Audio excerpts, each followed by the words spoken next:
Are you sitting comfortably? Then we'll begin. 10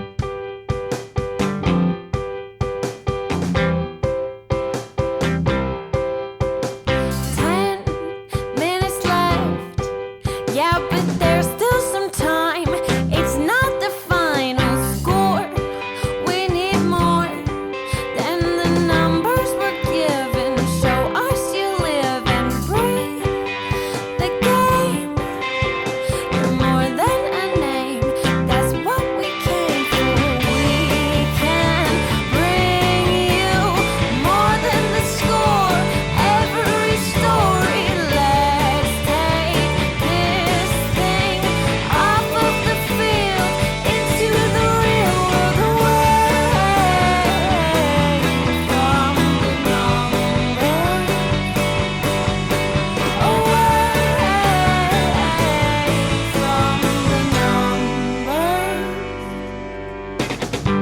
Hey, everybody, and welcome to another episode of There's Still Time, the AFTN Soccer Show. I'm Michael McCall. I'm Steve Pander. And I'm Zachary Adam Eisenhower. And it's the Easter weekend. We're all full of different things. Zach's full of religiousness. Is that the best word for that? I think today's about somber reflection, Michael. Yes, we're recording this on Good Friday. This will probably come out on Easter Saturday, maybe even Easter Sunday. I by then I will obviously be full of carrot cake because I bought myself some to celebrate, and looking forward to my cheap eggs on Monday. What are you full with this Easter weekend, Steve? I'm usually it's a movie weekend for me, including the Ten Commandments. So that's a usual thing weekly, but a lot of movies on usually long weekends. Cecil B. DeMille, that's a great film. Yeah, we might circle back to that later in the show, in fact, because for me, the big Easter movie was always Chitty Chitty Bang Bang. So that ties in actually with our wavelength. I'll keep that for the end of the show. But we've been starting off, if you're a regular listener. I know it's good. It's definitely good. Zach will very much enjoy. So regular listeners will know that we've been kicking off the last couple of shows by opening Steve's Christmas present. It's the gift that keeps on giving. It's the 2011 Upper Deck soccer card set. Just holding it up to the camera. I have a special opener here. Go ahead, buddy. Okay. So yeah, we're going to be opening 2 more packs in this show.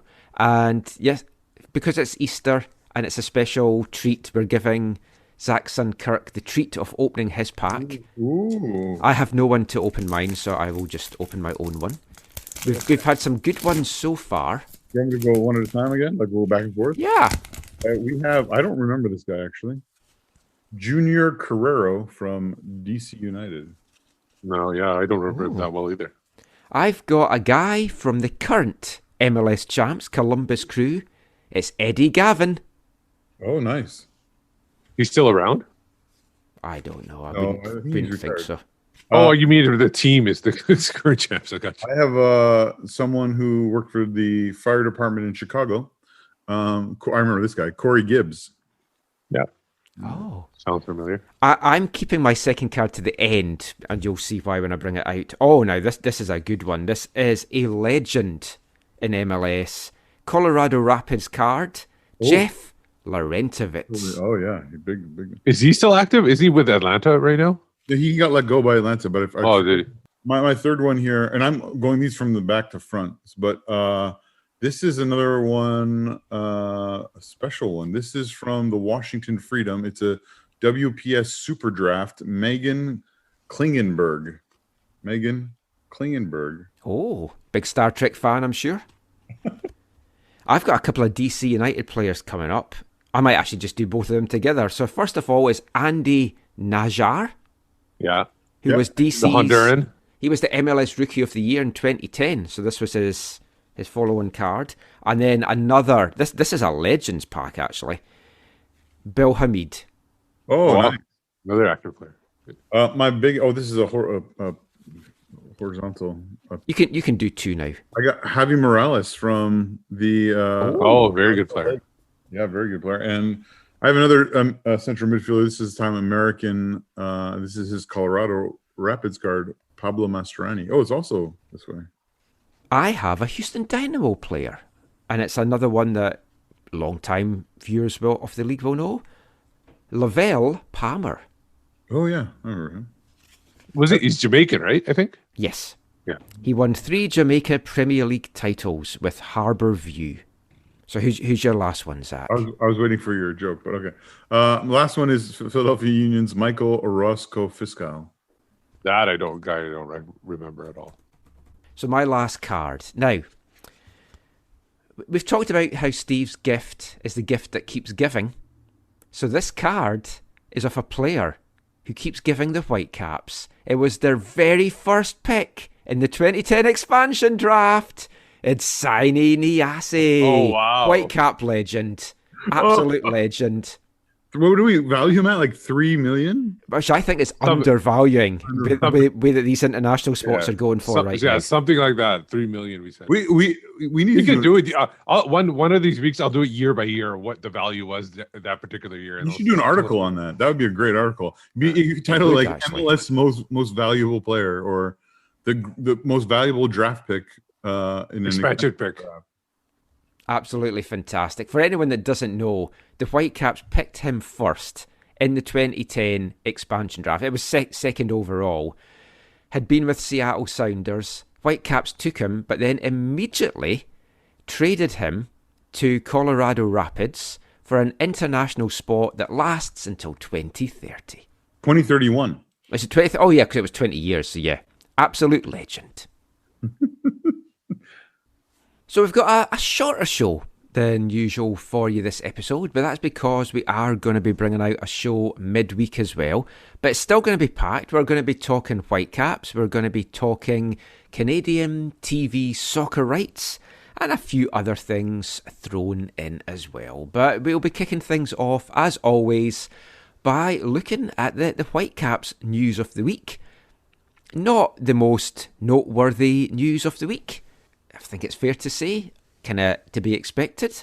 But I guess the big news coming out of training, Deiber Ceicedo at training this week, looking sharp, looking to already have formed a good relationship with Christian Dahomey, who we knew a little bit before coming to the club anyway. The Colombian connection remains. Who needs Freddie Montero? We've got Dahomey and Ceicedo. And like, in all honesty... Say that again. Yeah. Watch Freddie score against us in all 3 games this year. But that Colombian connection, I'm very excited about what he can bring to the table.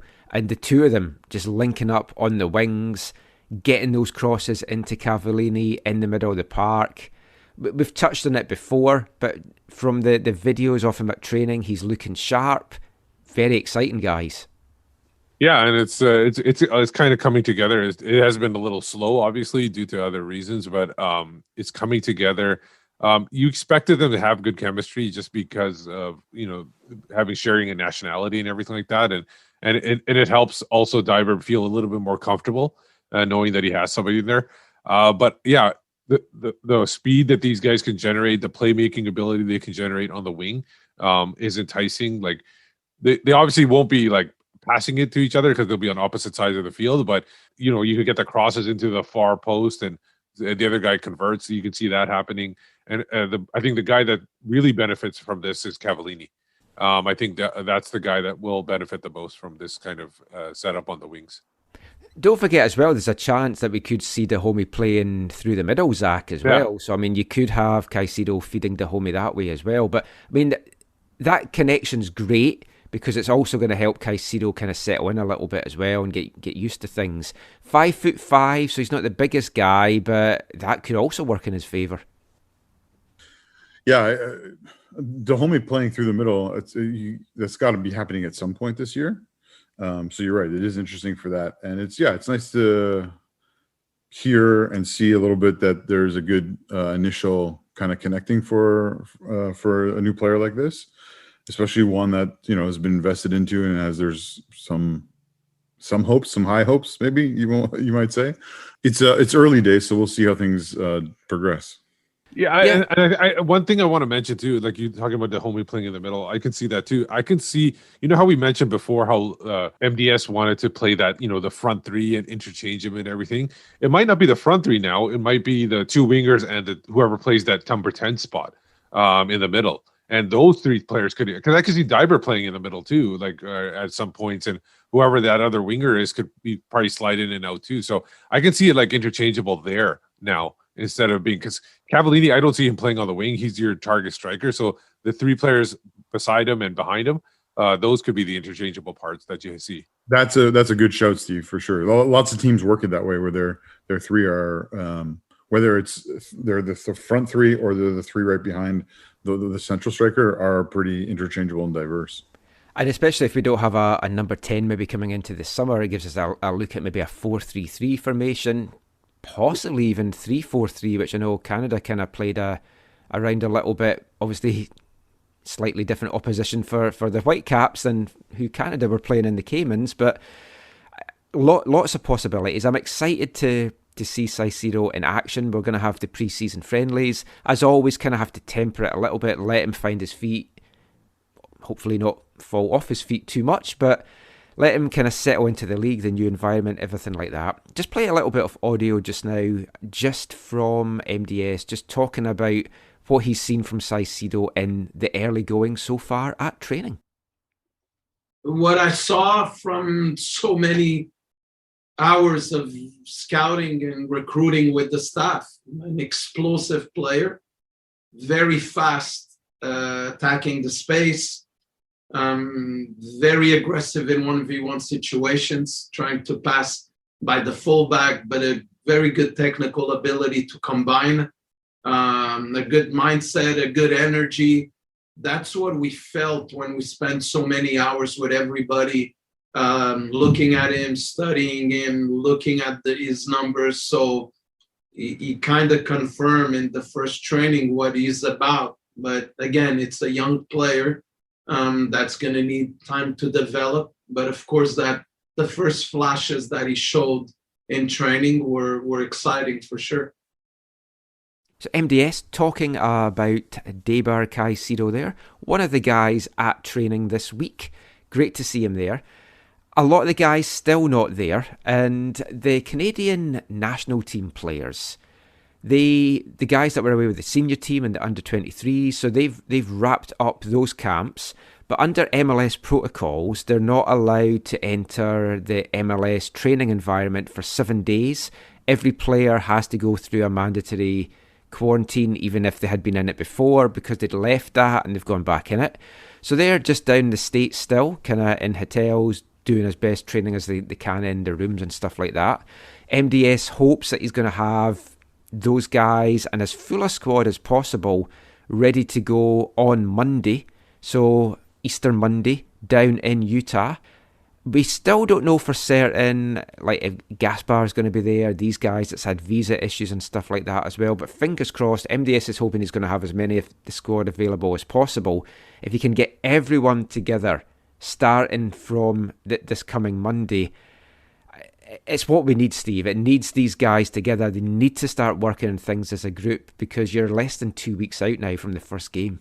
Yeah, the chemistry is going to be huge, and that's where the biggest probably concern is. And unfortunately, like we said before, things come in the way, getting everybody together because of the international window and stuff like that.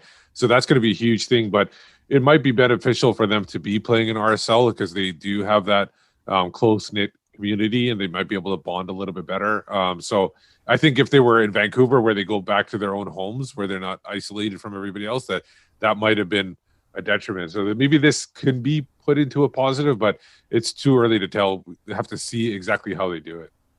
It's early days. I guess the one thing I want to mention, Michael, is I didn't fully grasp the MLS protocols in terms of these players returning. So one of the things that we talked in the past about being a positive in terms of these guys going away with the national team and getting these games in and getting early training and actual matches in. We'll see if these 7 days in isolation kind of mess it up or negate that. Right, that'll be one of the things I think that'll be interesting. Do those players who've had this extra time come out flying, or does the 7 days kind of put them on an even playing field with the rest of the squad. Yeah, that's an interesting one because they've gone from training very intensely with the Whitecaps and then with Canada to kind of sitting in a hotel room for a week. It's going to do things to your body. I'd completely forgotten about that protocol as well, actually. And all these visa issues, it's kind of nice to see it's not just the Whitecaps that it's impacting for once, because it always feels like it's us that struggled to do this. Because even Seattle, they've been having issues getting a guy that's been with them for a while, Raul Ruiz. He's been trying to finalise his green card, and because of that, he's had to go out the country and he's not been able to come back. Brian Schmetzer said on Wednesday, and here's an exact quote from him, "It's Wednesday, and if I don't see him by Friday, my head might pop off my body." He's visibly frustrated at the difficulty of getting these players in. That's just one guy he's had to deal with. Think about the Whitecaps that's got all these guys that they're not able to deal with. But at least it isn't just the Whitecaps being penalised for that. It obviously does make things difficult for the Whitecaps in terms of getting that chemistry going, working on drills, everything like that. That was some of the questions I put to MDS on Wednesday when he spoke to media. Let's hear a little bit more now from MDS. Hey Mark, how you doing today? Good, Michael, and you? Very good. Just watching Scotland doing well, so that always puts me in a good mood. What's the score now? 3-0 over the Faroes. Oh, good. Yeah. I guess keeping it on a little bit of an international theme then. The Canadian guys have obviously finished up with the under-23s and the senior team. What's been the plans for them this week? Are they going to be training together in a group down in the States? And is it going to kind of mirror what you guys are doing up here this week? Yes, there's a recovery part for some of the players. All different cases. You have Guti that was there but didn't participate in any game, and then you have Baldi and Pat that accumulated a lot of minutes. So there's a plan that is player by player, but they're all going to be in Salt Lake already.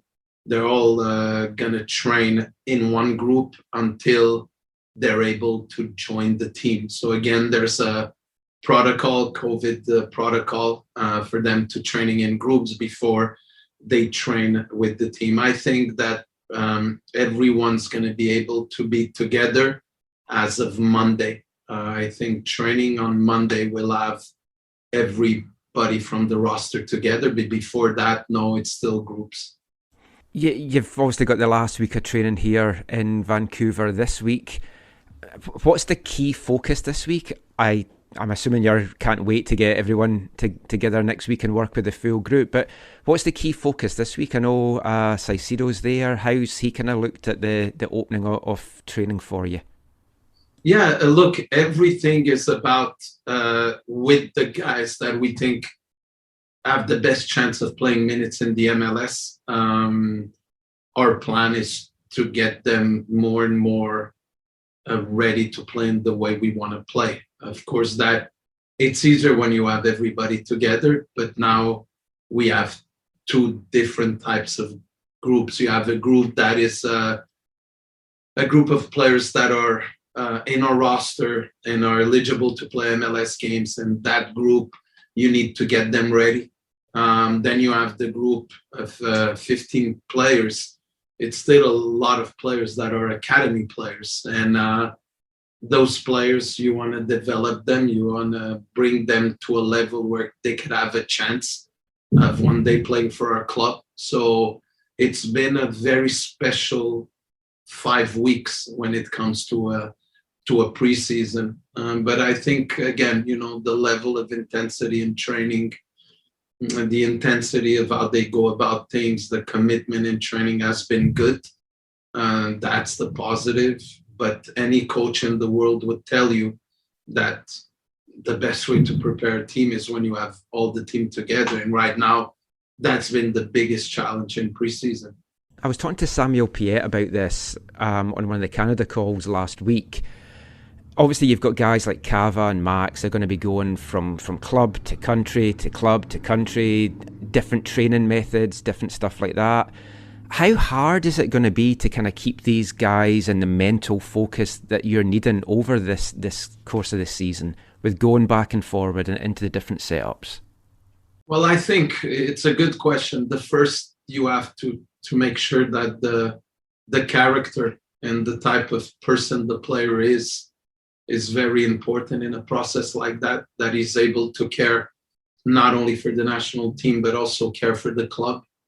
You have some work to do in concentration and in the mindset every time you bring a player from the national team in and out, because what I learned with experience is the 3-4 days prior to a player getting called to the national team, or if he knows, I'll just give you an example of dates. If he knows that the 17th he's traveling, the training of the 14, 15, 16 is always weird, because the player is thinking about not going full in, being careful. He wants to make sure he's in the plane to represent his country. And then when the player comes back, there's another process of 4 or 5 days of reintegration inside our methods and the way we want to play.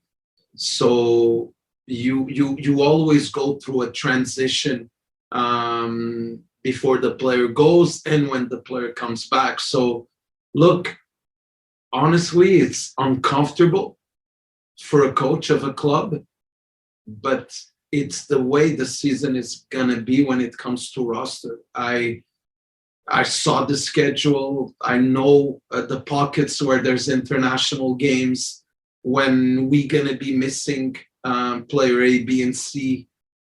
It's going to be a challenging year when it comes to that. It's not going to be easy to have everybody all the time together, focusing in one mission. And we're going to have a lot of work to do on that side, that's for sure. The same way John Erdman's going to have work to reintegrate players and letting them go and reintegrating again. It's not going to be easy for no one, but we knew that after what happened in 2020 with COVID, that 2021 would have a very condensed and I call it aggressive schedule. Thanks so much, Marc. Safe travels. Thanks. He's the gaffer. You can try it on with him. He's the gaffer. Even when he's on a limb. He's the gaffer. When his back's against the wall, has the answer to it all. He's the gaffer. So MDS there, just talking about getting things done as best as possible at training with the limited numbers that he's got. Now, he's spoken a lot in the last couple of weeks about it's been good, it's let him see a lot of these academy guys, and we're going to be carrying a full roster. It sounds like a few of these academy guys that's been training with them are going to make the trip down to Utah as well, just to kind of keep that going. So, I mean, that's promising to see. It's sounding closer and closer now that Cam Habidallah is going to be getting a homegrown deal. MDS also touched on the fact that these guys are going to get loaned out and stuff as well. So but we'll kind of see what happens with all of that. But that seems like an ideal place to end this part. We will be back talking more Whitecaps after this. Hi, I'm Marc Dos Santos, and you're listening to the AFTN Soccer Show.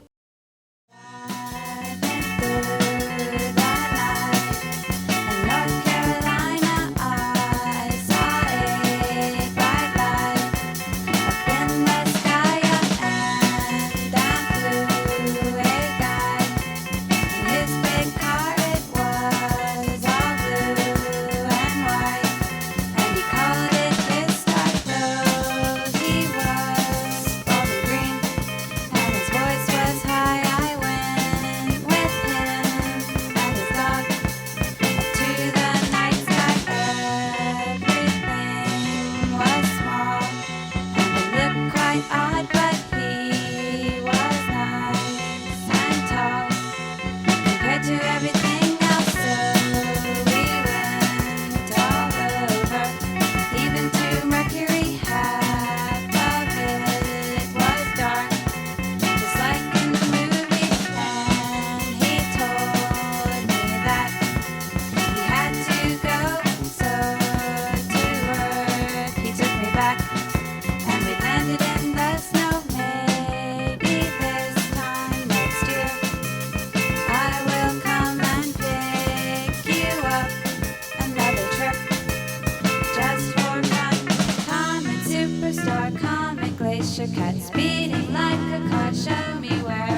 Welcome back to the AFTN Soccer Show on CITR Radio, 101.9 FM. And kicking off this part, it's our new Artist of the Month here at AFTN for April, hailing out of Washington, DC. It's a blast from the past. It's blast off country style. A 90s band that I absolutely adore. Can probably file that into the AFTN obscure category. Don't know how popular they were over on these shores, but in Scotland they were pretty much unheard of. But an ex-girlfriend of mine put one of their songs, the song that you've just heard there, Comet song, on a compilation tape that she made up for me. Fell in love with the song, fell in love with the girl as well. Then tried to get as much stuff by them as I could, but their stuff was impossible to get hold of in Scotland. So whenever I came over to America or Canada on vacation, I kind of picked up what records of theirs that I could. They only released one proper album, one mini album, and a 17-track album which was a compilation of their first 4 EPs. And that song there is taken from their second EP, 1993's Giggles and Gloom. I just love the sound of that band, the kind of jangly guitars, the female vocals. I've always loved female vocals, female-fronted bands. In the 90s, that was one of the things that I collected. I've got so many 7-inch singles and CDs and stuff of very similar sounding music to that. Whether it's like Scottish bands like Lungleg, Sally Skull, kinda less jangly but kinda similar style English band Heavenly, and then the American band there, Blast Off Country Style. I hope you're going to enjoy the songs that we play for you this month. I know I will. But that was a song about aliens landing on the planet, meeting the lead singer and taking her on trips through outer space. If you've been listening to our recent shows, you know that's something I'm very fond of doing as well with Whitecaps players, as we put them in the TARDIS for some football time travels, taking them back in time to relive some famous matches. So who is taking a trip in the TARDIS with us this episode? Why, it's none other than Whitecaps and Canadian goalkeeper Max Crepeau.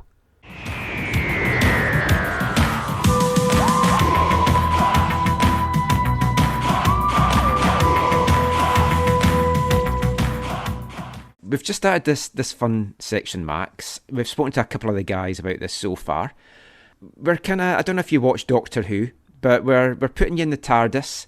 We're letting you travel anywhere back in time to watch any 3 football matches.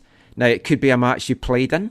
It could be a match that you've already been to and you watched and you just want to relive it. Or it could be a match that you really, really wish that you had been at, or a game in history, a famous game like, say, the first ever World Cup final. So what would be the 3 matches you would love to go back in time and take in as a fan? I would love to go Canada, so the only World Cup we've been.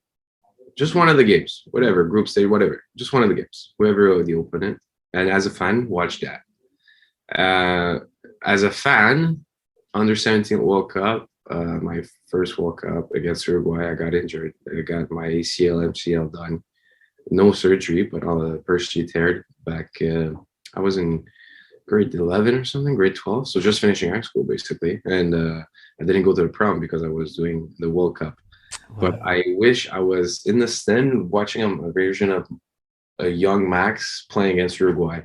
Just because I had such a good time on that game. And then obviously I got off a stretcher, but just such a good time to see it. And then the third and last, which might seem weird a little bit, but that's because I had as a teammate Didier Drogba in the Champions League final that he scores the winning penalty and the header. I would love to be on that stadium because we talked a little bit about that game, these moments, and I watched on TV, I remember, but being in that stadium, yeah, that would have been special just because I had the chance to have him as a teammate. Yeah. Fantastic selection. A lot of folks picked various Champions League finals. That's the first one we've had of that particular final, but great stuff.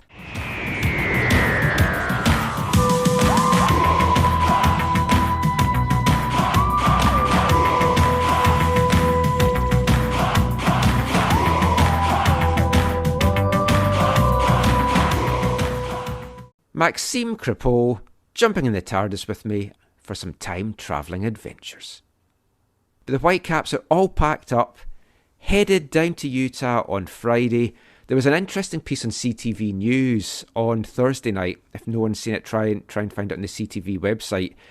Basically, because they're going down for at least 3 months, and they can't come and go the way that they did before, anything that is able to get moved from the training centre, all the drill gear, just everything to do with the club, it's all getting packed and shipped down there. I think they said something that was like 53 lorries full of stuff is going down to Utah. They've just basically packed everything up and just emptied the training centre. And another example of just how crazy this is for the Whitecaps to have to deal with all this. Yeah, but it makes sense too, and I'm glad they made the commitment, because then they're not relying on other people to provide stuff. They know their stuff and they know what to deal with it. It also brings the players a little bit more familiarity with the training and everything. So I'm glad they made that commitment. I wasn't expecting that to happen. That's not something I would expect them to do, but it's good on them to do that. I remember the time they had to borrow socks from the Flounders in Seattle, and you never want that to happen. So yeah, it's good they're taking all their own stuff. Yeah, I still remember them borrowing the jersey in the first jersey. year. Yeah, I was going to mention that. It was a San Jose game or something. San Jose from the supporters. It was like the actual reversal of jerseys off your back from the players to the fans. They had to take players off the back of the fans to go on the players. Didn't Tractor Boy get a Mustafa Jarju jersey from? He might have. It's like, here's your reward. Here's a judge. That's a collector's item. Yeah, it is. Unsoiled. Barely used. I still remember, and I can't remember the name. You guys came up with a great heavy metal band name from the whole episode, like the whole scenario. I was on Twitter. I just can't remember what it was, but it was a really good. It was Blood something, and I can't remember what it was. Blood Spare or something like that. Oh, that was just another one of those crazy tales from that inaugural season. Absolutely madness. Should also mention, I don't know if we want to talk about it here. You were mentioning 2011. And this is actually the 10-year anniversary of the Sporting Kansas City Vancouver Whitecaps game, the 3-3 game. Yeah, today. This day. April 2nd, yeah. Oh, wow. Well, let's talk a little bit about that, because I know that's still your favourite call of all time, Steve. Yeah. I mean, that is right up there. Nielsen has lost his nut or something like that. I can't remember exactly what it was.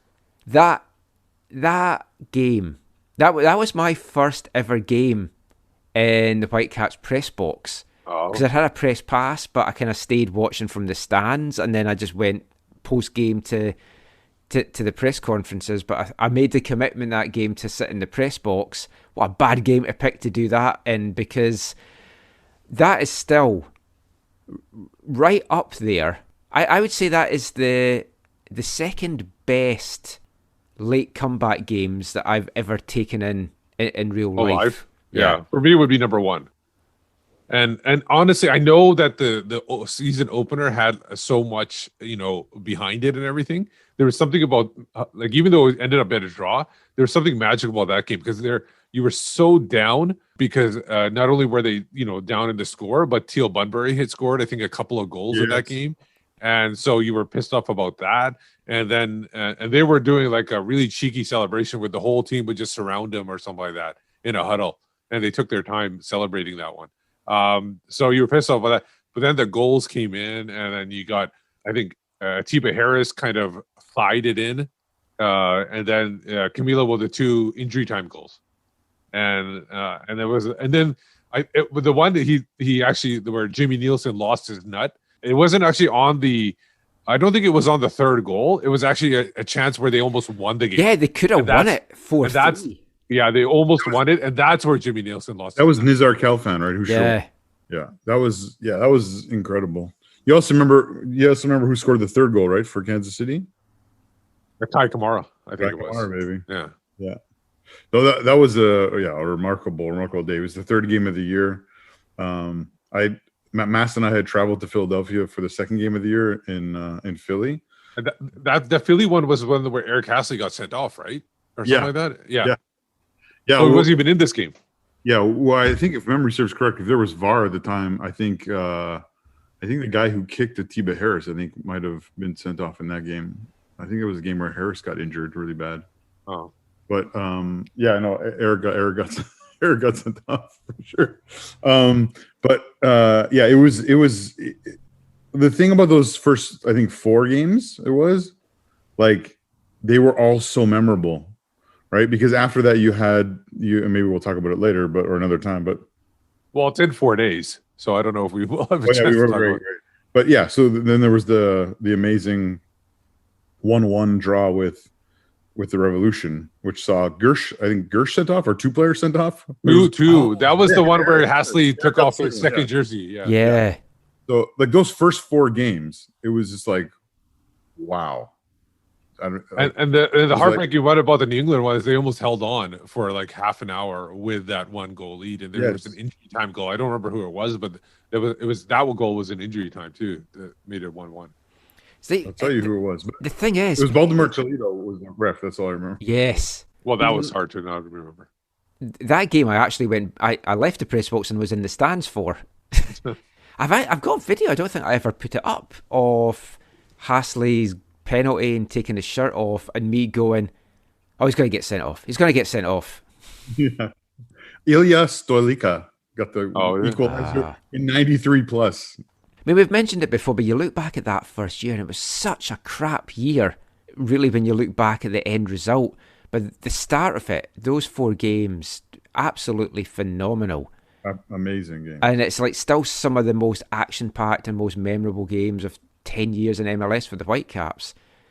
I think that maybe says a lot about the Whitecaps and how they played a lot in the years since, but just absolutely action-packed. And then when we were opening the cars, and like Steve mentioned this last week, you're pulling out these legendary names that, you remember them so well.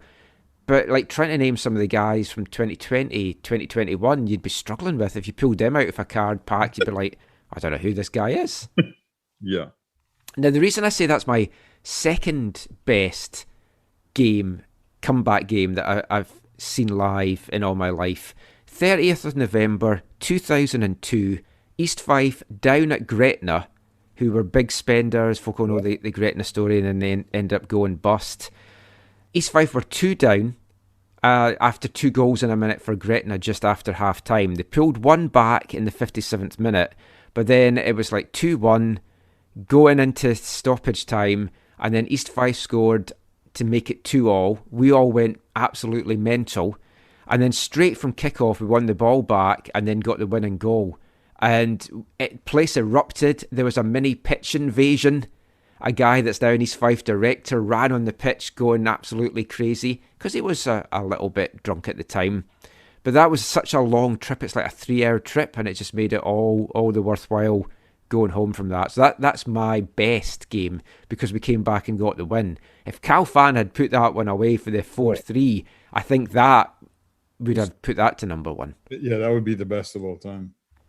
And funnily enough, the guy that got the winning goal for East Fife that day was Kenny Duker, who spent time in MLS with Real Salt Lake, where the Whitecaps are going to be sharing their stadium with for the 2021 season. But the Whitecaps are back in action less than 2 weeks, although by the time that this show comes out, it's probably actually going to be about 2 weeks before. We hope to bring this one out on Saturday night, so it'll be 2 weeks before the MLS season gets underway. And you do feel that they're still a little bit off the pace. That first game is going to be against the Portland Timbers. And just to kind of finish this segment off, Portland are one of the 5 MLS teams that is in action this week and next week in CONCACAF Champions League action. You've got TFC playing Lyon on April 7th. Philadelphia Union's playing Saprissa on April 7th as well. Portland will play the day before against Marathon down in Honduras on April 6th. You've got Atlanta playing Alajuelense in Costa Rica also on April 6th. And then Columbus Crew away to Real Esteli on April 8th. But I think that is it for the MLS chat in this part. We touched on the CONCACAF Champions League starting this coming week as well. Michael, where can you watch that? Well, funnily enough, 2 places, but I'll come to that. But the main legal place that you can watch it in Canada is on One Soccer, because they have the exclusive rights. Now, in last week's show, I said I wanted to talk a little bit about TV rights in Canada and various things like that as well. And that's just exactly what we're going to do in the next part. And that's coming up after this. Hey, I am Axel Schuster, and I'm listening to the AFTN Soccer Show.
Welcome back to the AFTN Soccer Show on CITR Radio 101.9 FM. And kicking off this part, especially for Easter, since we're recording this show on Good Friday, it's the Stone Roses with their classic, I Am the Resurrection. Just thought it had a nice little Easter feel to it. It's not about Easter, Zach, so don't worry about that. Yeah, we're doing a shorter show this time in this episode. This also feels like a good time as well, just to let people know what our plans are for the next couple of weeks. So we're going to be doing a show midweek around the Canadian Players Union. We'll be back next weekend, looking forward to the season ahead. So it's kind of going to be our Whitecaps pre-season show. We're going to have our predictions as to where we think the Whitecaps will finish, various things around that as well. We're going to be talking to some other journalists from around the league, sharing insight into Montreal, TFC perhaps, and some of our Western Conference opposition. Joe Deasy and the gang will hopefully be back for a special preview show as well. They've got something that they're working on, so hopefully that will come out as well. And then for First Kick, Sunday, April 18th, we're going to be back with a special live YouTube show, a watch along, just talking about the game and a few other topics as well. So if you want to get involved in that, watch our Twitter feed. We'll be taking as many questions as we can that day about the season ahead for the Whitecaps and in the MLS. But for this part of the show, I want to talk about something that we didn't have time to talk about on last week's show, and that is the broadcasting of soccer in Canada in 2021, the current media landscape for that. Now, all of the MLS games for the Canadian teams will be getting shown on TSN and TVA for the Montreal games. So if you want to watch the Whitecap games, TSN is the place to be. We still don't know what's happening with the Whitecaps radio rights as to where they'll be shown. There's lots of rumours that one of the FM stations is going to change and become a sports station, involve a lot of the Team 1040 guys and kind of bring that back as well. Yeah, I don't know about that because the morning show that used to be on TSN has gone down to Sportsnet. Yeah.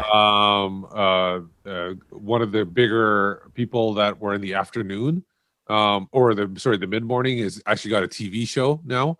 They're doing it on Czech TV, and then Sakaris and Price are doing their podcast or something like that. And but I mean, if all those guys get the chance to get a proper radio gig, I'm pretty sure that they'll switch to that just for the payment aspect of it. But I mean, the Whitecaps, Axel had said they're looking at a number of options. One of it was kind of like just doing an in-house thing. So I guess we'll find out soon because the season is just 2 weeks away now. But the CONCACAF Champions League kicks off in the week to come.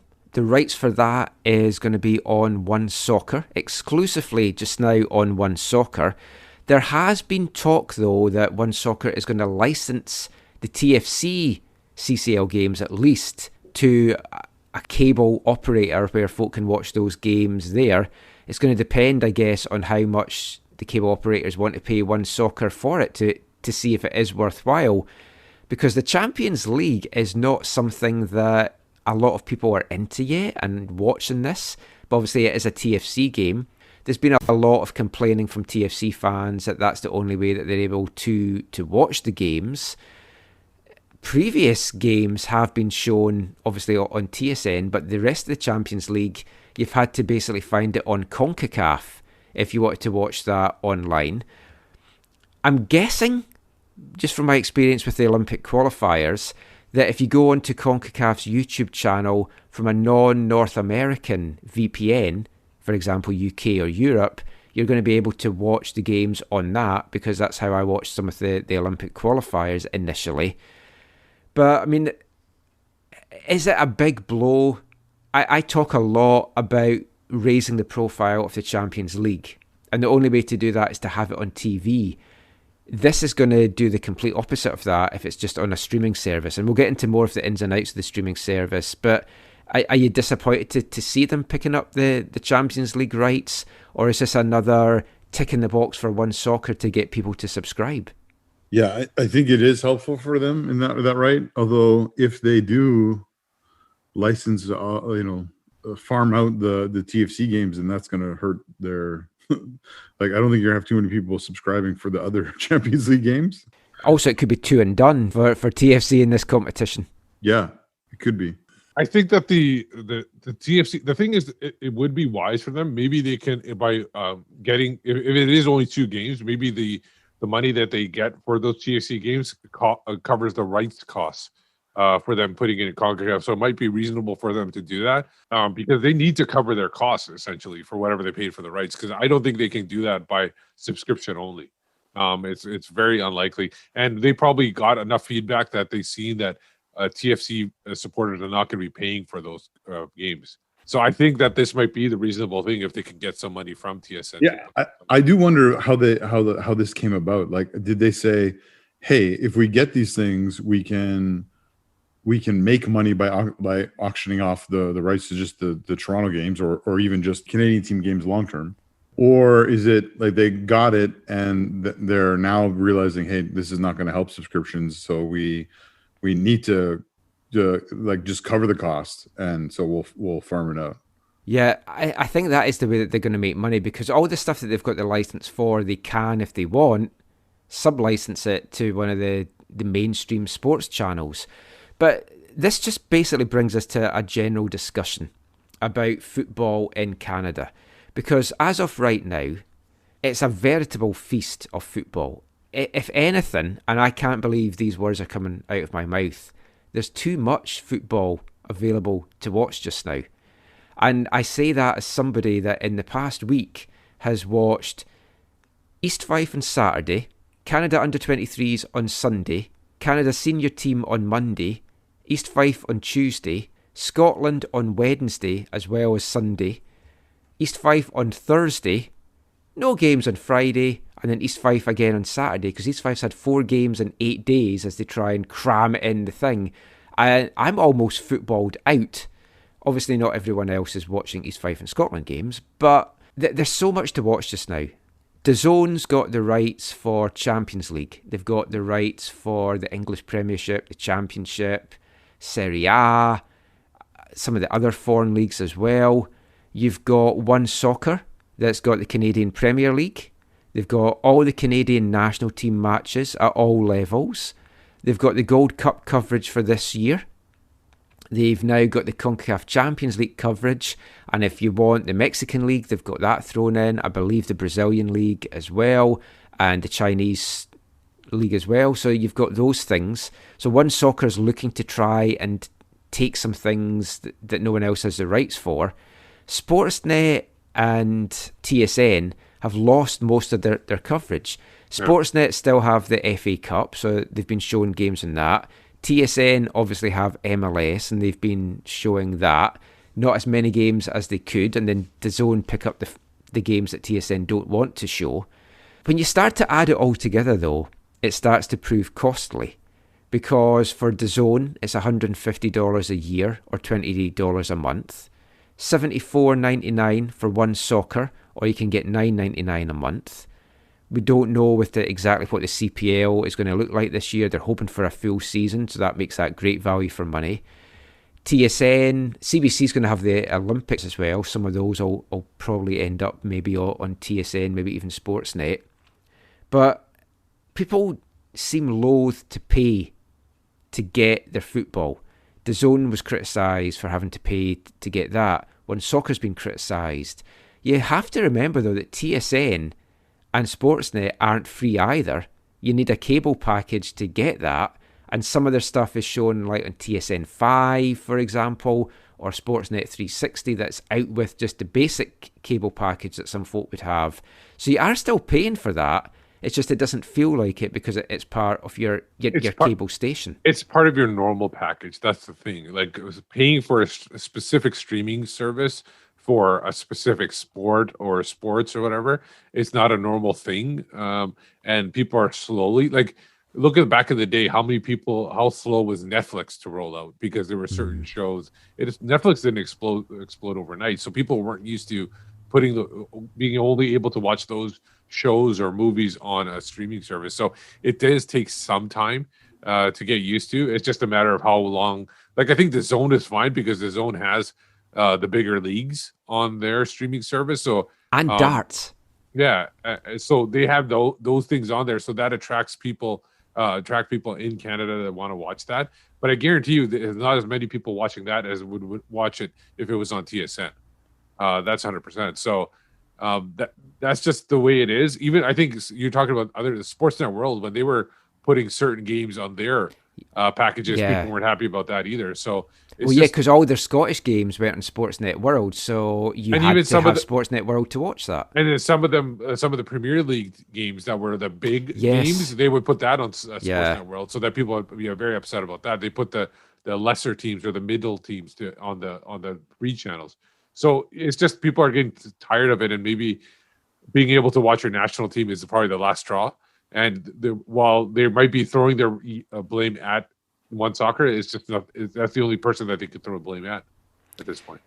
Yeah, I'm going to play devil's advocate in this by giving both sides of the argument, because I do see both sides of the argument, Zach. But I mean, what's your thoughts on so much things being on so many different streaming services, sports-wise? I think you failed to mention the greatest league in the world, the Bundesliga, which is also on Sportsnet. Oh yeah, I genuinely forgot about that because I never watched it. Although they do put some of the games are on Sportsnet World, right? But mostly the Bayern games, which is the biggest draw because of Alphonso Davies, are on like the ones that are in the packages, as opposed to Sportsnet World, which you have to pay more for.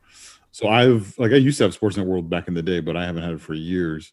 And now, even though I would want it to watch all the Bundesliga games, depending on the week, included in the package, you get usually from 1 to 7 Bundesliga games out of 9 every week. So a couple weeks ago I didn't love it because I only got to watch one live. But there's been some week, and during the pandemic, it might even been up to 8 or all 9 last year when there was nothing on. They were showing lots of it, but and that's I guess it all depends. I mean, it depends on what you care about. So for someone like me, I want to watch the Canadian stuff, and I want to watch Bundesliga, and I like to watch Champions League and Europa League. So I choose to pay for those things, and that's they're on 3 different platforms. Yeah. Well, I should say, I actually, the first time I've had a full subscription to One Soccer was this week, where I was just like, I don't want to miss World Cup qualifying. I want to be able to watch it. I'm not going to use a stream, whatever. I decided that a long time ago in life that I'm not using illegal streams from places, just a personal choice. So yeah, this week I was just like, okay, I'm paying the $80 or whatever so that I have One Soccer for the year. I mean, I've had One Soccer in previously in different forms, but yeah. So you're right. It's not cheap, right? If you want to have everything, because we also didn't talk about like there's BN Sport, which you can get through cable now, but Yeah. it has Turkish league and I want to say French league and it has the Spanish league and I mean You can also, I think it's on, I want to say it's the Pluto app, but there's an app on the Fire Stick, like a legal app that has BN Sports Extra free, that also has other leagues that's not shown on the main BN station. Yeah. I don't agree with you, Michael, that there's too much on, just because, like, I mean, there's a lot. I agree with you, there's a lot. But, like, for me, the stuff that is, like, less interesting to me, like tonight, for example, I'm probably going to put on One Soccer and put on the Mexican League game, but I'm not, like, going to, like, it's not going to have my full attention. I'm going to be multitasking, or I'm going to be playing a game with my family, or actually, well, tonight I'm going to be chatting through Ant-Man from, the Marvel Cinematic Universe. So I might put that Cruz Azul game on to the side and just kind of semi-follow it. So I like the ability to do that because I like to have something on. That's just how I operate and how I function well, is having a game or something that something going on while I'm working on stuff. So for me, I've enjoyed it. The one thing that's been weird is the UEFA TV. I have a question for you guys. UEFA TV. Which is, when it first came out, I thought it was going to have everything, but this week has been hit or miss. So I got to watch some Germany games and not others. Yeah, UEFA TV during the Nations League stuff was fantastic because they had everything. True. But for the World Cup qualifiers, they've only picked select games, and it's the top teams. So, for example, they have not had the Scotland games on. Yeah, the thing is with me is I'm more, as you guys know, I'm more of an entertainment type of guy. So I have my subscriptions are all Disney Plus, Amazon, Netflix, Spotify for music, and a couple of. I have a subscription for online stuff that I use and everything like that, like for programs on my computer. But yeah, I'm still not in that position where I want to pay for sports in addition. Well, like, that's great you've said that, because that was what I was going to say next. Like, I don't even want to, my team in the NFL, the Green Bay Packers, which are owned by shareholders, so they're fan supported. They're not on TV all the time, but I don't want to buy even the NFL Sunday ticket because. But you just need DAZN, because DAZN has all the NFL games on. What I'm trying to say is I don't have any interest in that at all to buy that. Even in the past years or anything like that. So. It's just not something that is like pulls to me to buy an extra sports package where I have to. Yeah, I only got DAZN because it was the only way to watch the Champions League. I had DAZN, I stopped, and the only reason I went back to it was to watch the Champions League. My main reason for getting it was actually because of the darts, because I had a subscription to PDC TV for all the darts stuff, but they've got all the darts stuff. I was paying something like $99 just for the darts. So for $150, I get all the football as well. If they didn't have the darts, I probably still would have done it just to watch the Premier games, and they've got boxing and they've got so much. But this was the question I was going to pose you. So Steve's touched on it, Zach. People are happy enough to pay for like Disney Plus, Amazon Prime, Netflix. But when it comes to paying for sport, they seem to balk at that. And there's more outcry of, why should I have to pay for these games? Well, why do you think that is? I think two things. One, I think is because traditionally where we live, especially, or in Canada or North America, those things have been in TV packages. So they're used to it being not free, but seemingly like you're not paying extra for it. I also think there may be another thing is maybe they're less like, I think it feels like, well, again, out of tradition, you either watch it on TV on your part of your package, or I pay to go to the stadium and to watch it. And so I think paying extra for it maybe feels like I'm going to pay extra to go live, but I'm not going to pay extra to not watch it live. But that's just a hypothesis on my behalf. I think it's been around for longer too. The Netflixes and the other ones, they've been around longer, so I've gotten used to that.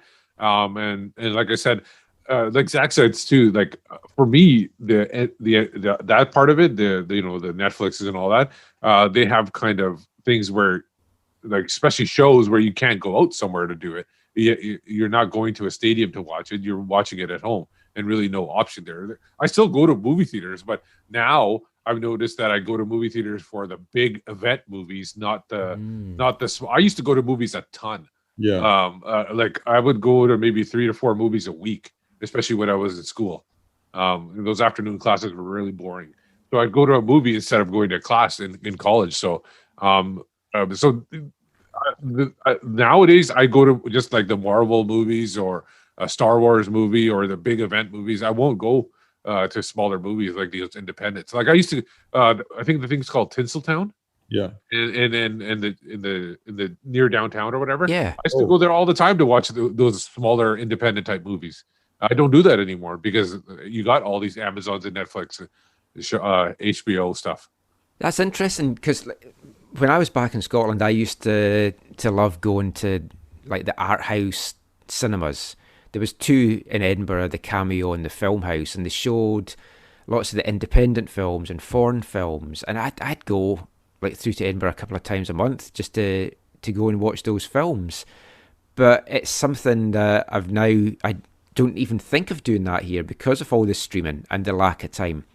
But people for sport, and it's interesting to hear your takes on it because obviously I'm still newish to the country.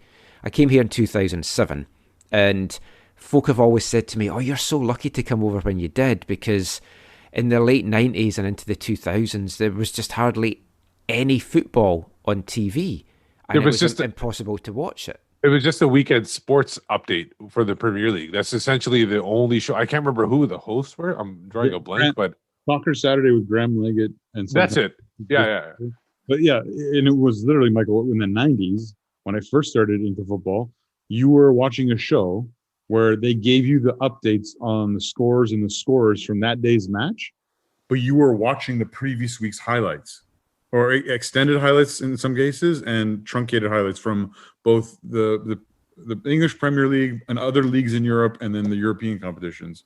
Yeah. And then also at the time, actually, Europe was on some of the European games were on TSN as well, live, or they started in the mid-90s because mid-90s. The Champions League, especially the finals, would be on. Yeah, for sure. But like, into the late 90s, maybe even early 2000s, it was Soccer Saturday, and it was like what? And then they started having like, I can't remember when, but they started having like, oh, now we have a live game, and we'll do all that other stuff before or after it, kind of thing.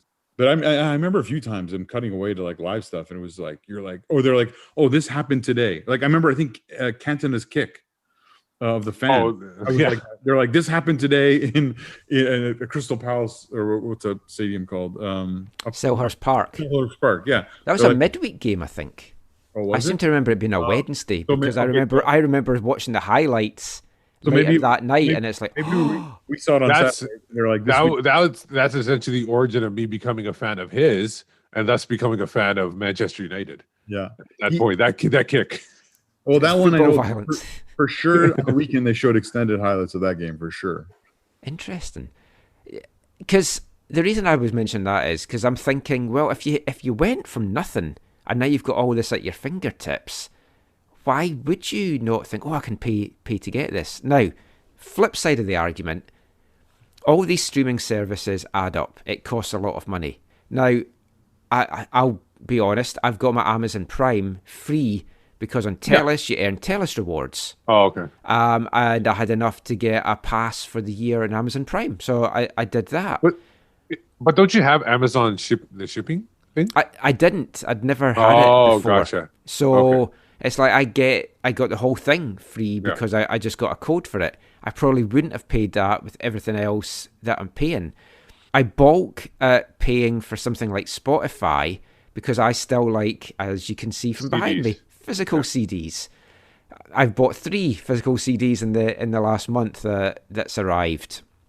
And I like to stick them in the car. I like to play them in the house. Anything else I kind of just watch on YouTube. And I don't download them because I can just stick on YouTube whenever. So for me, that's something that I don't like paying for. Now, for other folk, it's sport. Folk are like, I don't really want to pay for sport. There's enough sport on TV. Now, that makes it tricky for a company like One Soccer. Now, DAZN, they're around the world and they've got a big business model and they're doing well. And they've got top action. A question I want to put to you guys as Canadians. Where do you think football, soccer, lies in the Canadian landscape? If we look at 5 sports, CFL, NFL, let's just call that for the sake of this, football, hockey, baseball, basketball, soccer. Out of those 5, 1 to 5, with 1 being the most popular, which I guess in Canada, hockey. Ice hockey, yeah. Where do you put soccer in that? I would put it at number, and this is because a lot of the expats, I would put it at number 3. 3, okay. I was gonna say I would put it behind hockey and football. I think it is ahead of basketball, even though the coverage of basketball is more because of a Toronto team that just recently won a championship. Even before they won the championship, they were on there. But I would put it at 3, a very close 3 with basketball. I think baseball's at the bottom. I don't think very many people are. You can see it in America too, that baseball, while it has its niche, but it's not as popular as it once was among the general. I think basketball's ahead of it. I might be wrong, but I mean, in our household, it's number 1. But Yeah. See, that is the interesting thing, because I think hockey and football, head and shoulders above everyone. And I'm talking here in terms of sports to watch, not obviously take part in. And then the other 3, I think you could make an argument for each one to be 3, 4, and 5.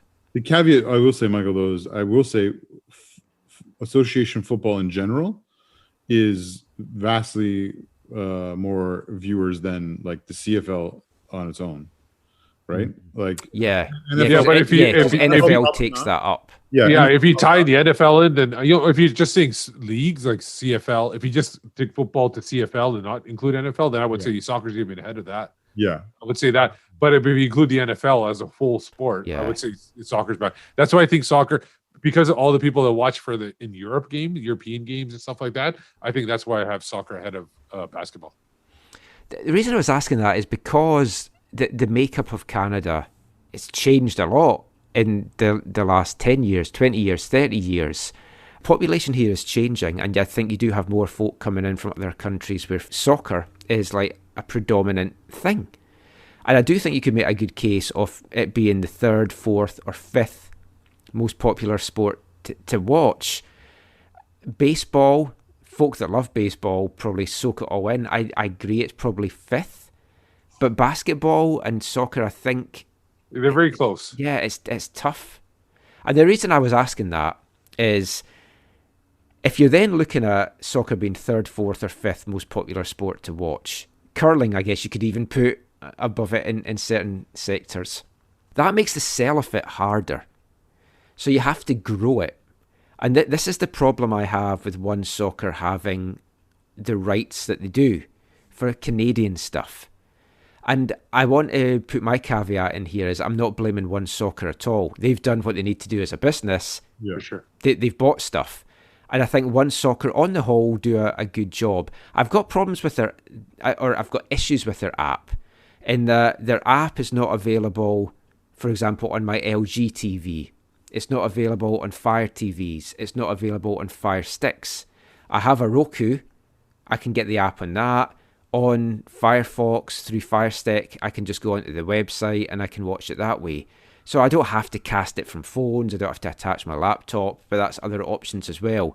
But in this modern day, you want ease. You want to just be able to click on an app and you can watch it. So I want to have a One Soccer app on my TV that I can just click. I'm in the app, and the app is way more user-friendly. Like when I do it on the Roku compared to watching it through Firefox, it's way, way better.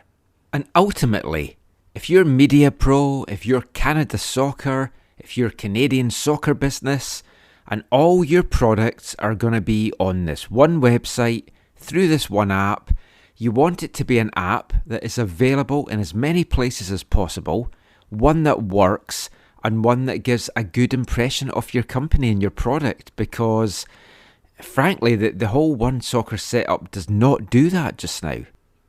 So when you've got that, and you've got the fact that you're trying to be growing the game in Canada. I mean, we're talking there that Canada might be the 3rd, 4th most watched popular sport of the big 5 sports in Canada. You want to try and grow it. How do you grow it if the casual fans have to pay for a service that they're never in a million years going to pay for. What casual fan is going to say, oh, I'm kind of interested in the Canadian national team. Oh, they're playing the Cayman Islands today. I think I'll pay a $5.95 day pass for that. I genuinely don't think there's going to be that many. I would love One Soccer Media Pro to be very open with their subscriber numbers, but I'm pretty sure they don't want to, because from everything that I've heard, they are not fantastic. We know that Media Pros had issues in France. This cannot be a business model that is making them money just now. Now, on the other side of that, it's great that they have invested in Canadian football. I love that a company has done that, and you should support businesses that want to support the game here. But whereas we're all diehards and we might be in for this, the way that they're going to make their money is by taking this game, this sport, this product, if you want to call it that, to the next level. Getting the casual fans, tapping in with fans that maybe don't watch the Canadian Premier League just now, don't watch the national team, and you're not going to do that through a pay streaming service. Yes, TSN, Sportsnet aren't free either. CBC is maybe the only free option, because you could technically still get it with your rabbit ears. What is the right solution to this? What is the answer to this? I don't know. Aside from some games have to be available to the general public, the sad thing for me is we've got such a great crop of talent in Canadian soccer just now, at club level, at national team level, and the vast majority of the Canadian public are not getting the chance to watch them. And I just think that's heartbreaking, really. But let us know your thoughts. A couple of you have. Murray left a message on the website saying that he's not a fan of One Soccer for the national teams. Personally, I did not pay for these matches. I would maybe consider paying a one-day fee to view games that are more compelling. I am not interested in paying to watch CPL soccer. I'm a soccer fan, but I can get my fill for now with better quality video and better quality announcers on TV, and I am sold in the sport. There are 100,000 players of this sport in Alberta. I imagine the number is close to that in BC and far greater in Quebec and Ontario. There are more registered soccer players in Canada than hockey players. That is a large potential audience for the national teams. I can understand them not being a big draw in years past. The quality wasn't there, but now this team is compelling. But you don't draw those young players in by having them beg their parents to pay to stream a national team game so they can watch Alphonso Davies or Jordan Huitema, if those kids even know that One Soccer exists. One of the first rules of marketing is to go where your customers are. I'm pretty sure that One Soccer is not where a lot of potential soccer viewers are hanging out. Canada Soccer is missing a huge opportunity to boost the culture of the game in the country with this talent pool right now by hiding their product behind a poorly streamed paywall. And having the One Soccer announcers promote subscriptions on their broadcasts, the only people that can watch them are already subscribing. Maybe only for one day, but still, not the best tactic to bring in new viewers. And that last point there, if you've followed any of the guys involved in One Soccer and even the CPL website on Twitter or other social media, they're fairly plugging the site just now. It almost sounds like a desperate plea of please subscribe, we need to get our numbers up. And I get that. And it's like I now have a subscription to One Soccer for a year, and I genuinely feel if you support the game here, and that's the only way that you're going to be seeing the games, you should support this site. I still don't think it's ideal, even saying all that. So great stuff there from Murray. Let us know your thoughts on it. Send us a tweet at AFTN Canada, leave a message on the website aftn.ca, or shoot us an email aftncanada@hotmail.com. Do you have your One Soccer subscription? If not, why not? If you do, what do you think of the service? Are you happy with the app and everything like that? Where do you feel the national team games should be broadcast? Many people feel that national team games should be free to air, but you have to even just look at Scotland as an example. To watch all the recent World Cup qualifiers, you had to have a subscription to Sky Sports.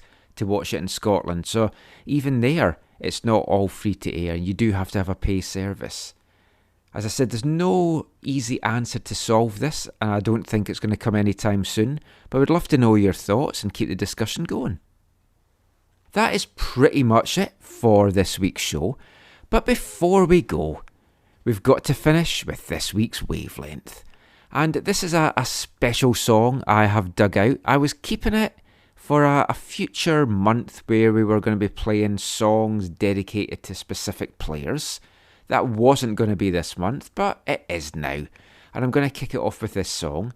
And it's a special song for you, Zach, to commemorate a very special moment this week. It's from 2019.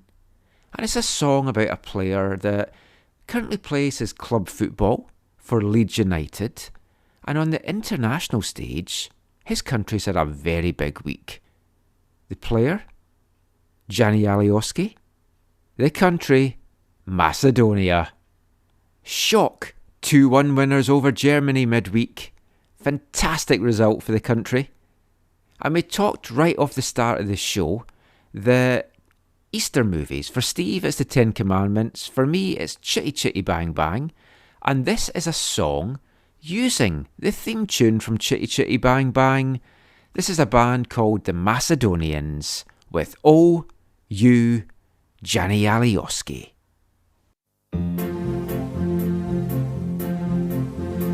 Daddy, who's that man with a number 10 on his shirt running up and down the wing? Why, that's Gianni Alioski. Can you hear the Leeds fans sing? Alioski, Gianni Alioski. Alioski, Gianni Alioski. Alioski, Gianni Alioski. Alioski, Gianni Alioski. Alioski, Gianni Alioski. Oh, you, Gianni Alioski. Gianni Alioski, we love you. And with Gianni Alioski, what we'll do, we'll beat every team around. He's a super number 10. Super Gianni Alioski, our Macedonian friend. Super Gianni Alioski, our Macedonian friend. Alioski, Gianni Alioski. Alioski, Gianni Alioski. Alioski, Gianni Alioski. Alioski, Gianni Alioski. Alioski, Gianni Alioski. Alioski, Gianni Alioski. Oh, you, Gianni Alioski, we love you. And with Gianni Alioski, what we'll do, we'll beat every team around. He's a super number 10. Super Gianni Alioski, our Macedonian friend. Super Gianni Alioski, our Macedonian friend. He zooms like a motor car, he purrs like a jaguar. He prowls up and down the wing. He's frequently found offside. He fills all our hearts with pride. Now hear all the Leeds fans sing. Alioski, Gianni Alioski. Alioski, Gianni Alioski. Alioski, Gianni Alioski. Oh, Gianni, you, Gianni Alioski. Gianni Alioski, we love you. And Gianni with Gianni Alioski, what we'll do, we'll beat every team around. He's a super number 10. Super Gianni Alioski, our Macedonian friend. Super Gianni Alioski, our Macedonian friend. Alioski, Gianni Alioski. Alioski, Gianni Alioski, our Macedonian friend. Alioski, Gianni Alioski. Alioski, Gianni Alioski. Oh, you, Gianni Alioski, by the Macedonians there. Rounding off tonight's show with a fun song to celebrate Macedonia's fantastic 2-1 win over Germany. Fun fact, we'd actually recorded some stuff with Zach for this part, but a slight technical glitch meant that the last 10 minutes of our show was not recorded, was completely wiped. I've had to re-record it, so unfortunately we did not get Zach's reactions to that song. But that is it for this episode. Just before we go, let everyone know where they can find you online. You can find me on Twitter at WhitecapsBeat. I'll be back on Twitter in the next week or so. You can find me there at ZacharyAM. And I'm Michael McCall. You can find me online, AFTN Canada on Twitter. AFTN.ca is our website for all your Whitecaps and MLS stuff, chat, podcast and a lot more. And please give us a like, subscribe and a thumbs up on YouTube. YouTube.com/AFTN Canada. We're trying to get our numbers up. We're trying to get to 1,000 to get the monetization going on our videos. We've got quite a few things that we hope to get up on YouTube this month. But that is it for this week's show. We also hope to be back midweek, as I mentioned, with another special podcast. Until then, or until the next time, whenever that may be, thanks for listening. Take care, happy Easter, and mon the Caps.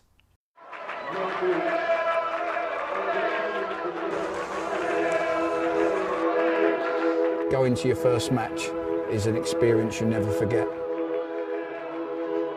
The atmosphere of what's going on around the pitch looks beautiful, and you always look and go, wow, I'd love to play here one day. If you get the bug, it's going to stay with you for life.